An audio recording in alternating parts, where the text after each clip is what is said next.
It was a cold evening when Ethan walked into his grand house, the marble floor echoing with the sound of his polished shoes.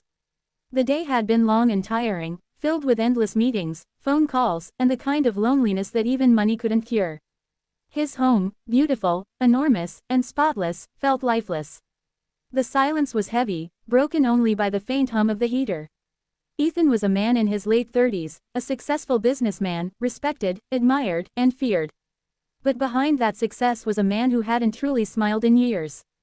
That night, as he poured himself a glass of wine, he noticed a faint sound from the kitchen, a soft humming, a woman's voice.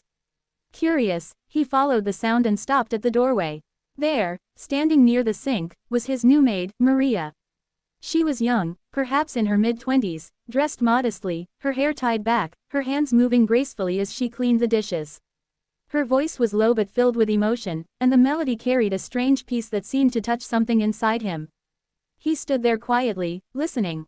It had been a long time since he had felt anything like this, calm, curious, almost human. When she turned around and saw him, she froze, her eyes widening in fear. She immediately put down the plate and lowered her gaze. "I'm sorry, sir," she said softly. "I didn't know you were here." Ethan smiled faintly and shook his head.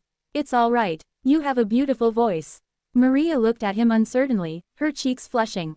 No one had ever complimented her like that, not since she had left her small village years ago to work in the city. Ethan nodded politely and left, but something about that moment lingered in his mind long after he went to bed. Days turned into weeks, and Ethan began to notice Maria more often. She was quiet but kind, always working hard, always respectful. Yet there was something different about her, something that set her apart from everyone else who worked for him. She was not afraid of life. She smiled, even when she had nothing. She found beauty in simple things, like sunlight through the window or the smell of fresh coffee in the morning.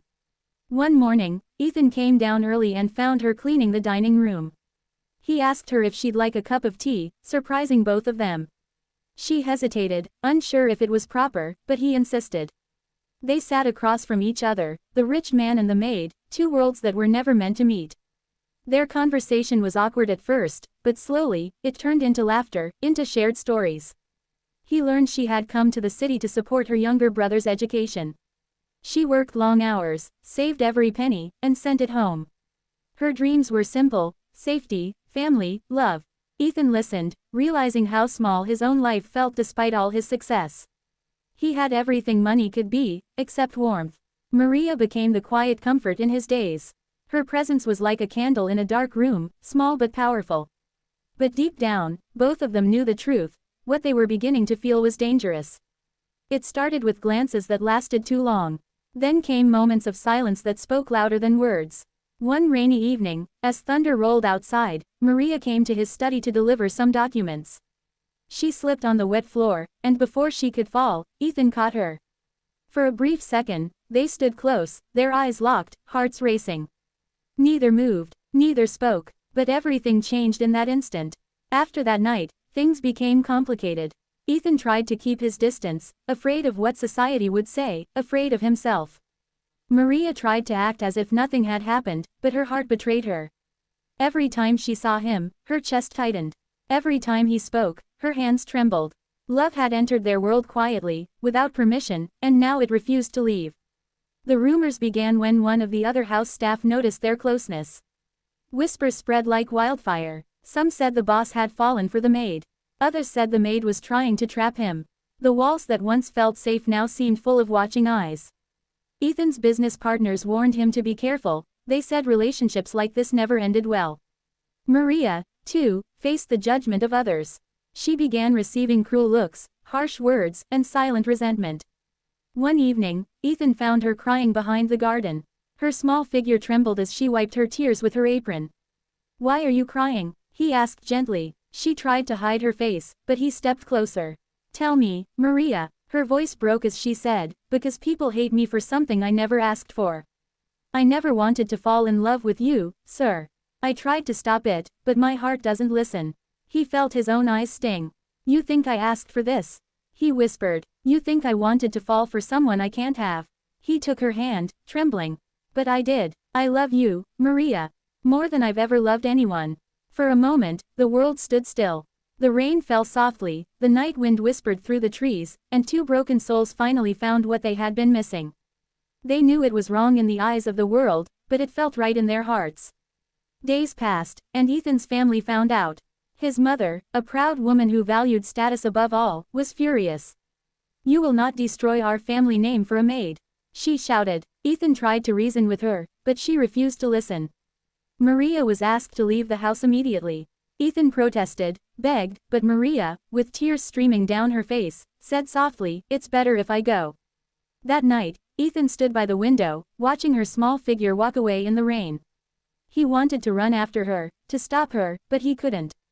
He was trapped between love and duty, between heart and reputation. Months passed. Ethan became quiet again. The laughter, the light, everything Maria had brought into his world was gone. He tried to bury himself in work, but nothing helped. Every song, every corner of the house reminded him of her. He missed her voice, her smile, her presence. He had lost not just a maid, but the only person who had ever truly seen him. One day, he received a letter.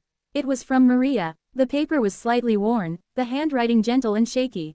"Dear sir, I hope you are well. I wanted to thank you for everything you did for me.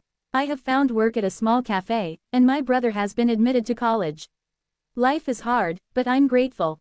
Please don't feel guilty. You gave me something beautiful, something I will carry forever.